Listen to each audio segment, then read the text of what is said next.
Bismillahirrohmanirrohim. Assalomu alaykum Qur'on o'rganuvchilar. Qur'on o'qish darslarimizni boshlaymiz. Bugun darsimizni 4-qismi. Demak, darslarni boshladik. O'tgan darsda ta va nun harflarini o'tgandik. Harflarni takrorlaymiz. Ta, ti, tu, at, mat, mit, mut, tamar, tarir, zurta, amarti, marortu, umirtu, amarat, amartum, umirtum, marortum, murirtum. Nun harfi na, ni, nu, an, in, zin, man, min, nam, anta, nimta, antum, nimtum, naziru, nazinu, amarna, umirna, marorna, murirna, amrorna. Ro harfimiz yo'g'on harf. Yo'g'on harflardan keyin fatha kelsa o deb o'qiladi. Endi yangi harflarni o'tishni boshlaymiz. Birinchi harfimiz bu ya harfi. Ya harfi o'zbek tilidagi y tovushi kabi harfning nomi ya, y tovushini ifoda qiladi. Demak, ya, yi, yu. Ya harfini boshlashdan oldin bir tushunchani aytib o'tib ketaman. Ko'plar fatha, kasra, domma. Demak, kasra i deb o'qiladi. Ko'plar talaffuzda i'ni xato o'qib ketadi. Talaffuzdagi xato hisoblanadi. I'ni deb o'qib ketadi. Bu xato hisoblanadi. Suralarning boshida bismillah o'qiyotganimizda bismillahir deb o'qilish kerak bo'lsa, bismillahir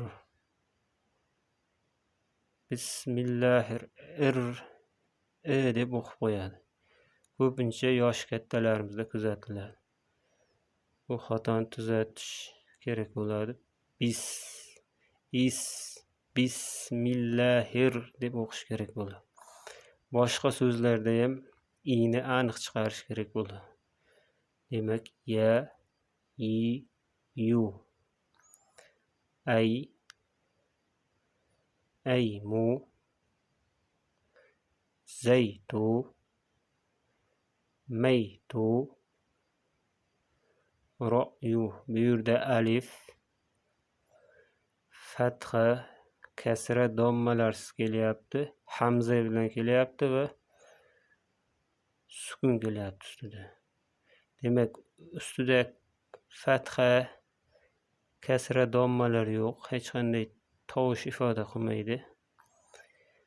Sukun bilan kelgani uchun shu yerda to'xtaymiz. Ro harfini sukunli va hamzali alifga urib to'xtatamiz. Ro'yu. Ro'yu, ro'yu deb o'qilmaydi. Ro'yu. Hamzali alifga urib to'xtatamiz. Ro'yu. Romyu. Yaman. Maryam. Mayzar. Mayman. Ayman.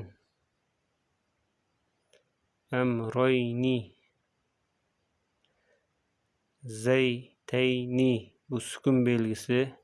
Sukun belgi qo'yilmagani uchun o'zim qo'yib qo'ydim.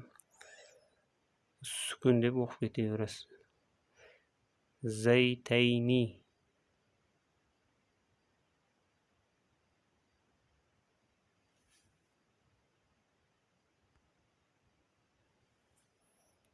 Aymeyni, maytayni.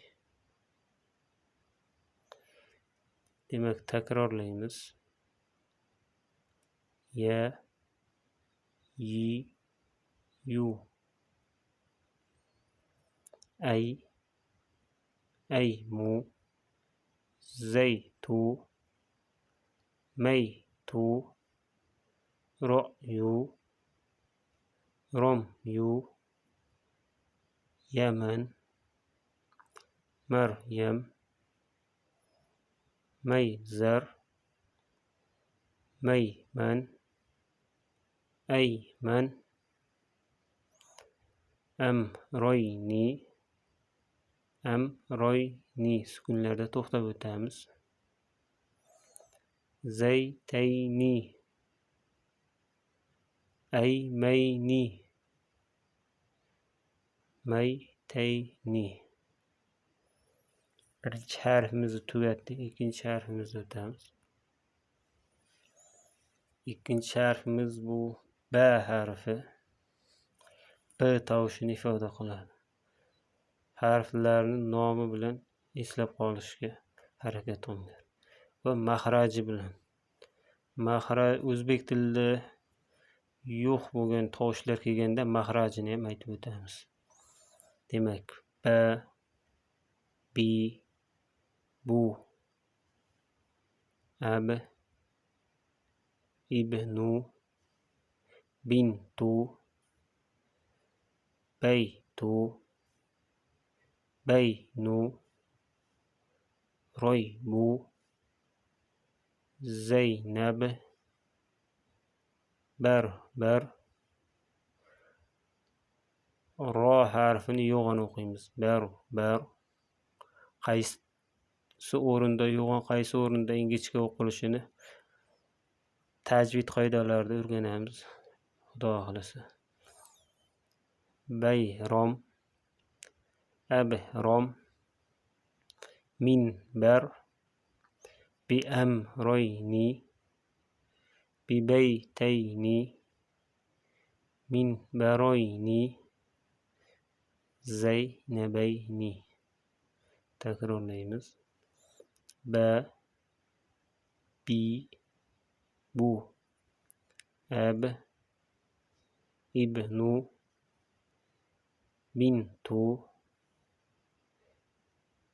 baytu, baynu, roybu, Zeynab, barbar, bayrom, abrom, minbar, biamroyni, bibaytayni, minbaroyni, zaynabayni. Demek derslerimizde shu yerda yakunlaymiz. Keyingi darsda ko'rishguncha.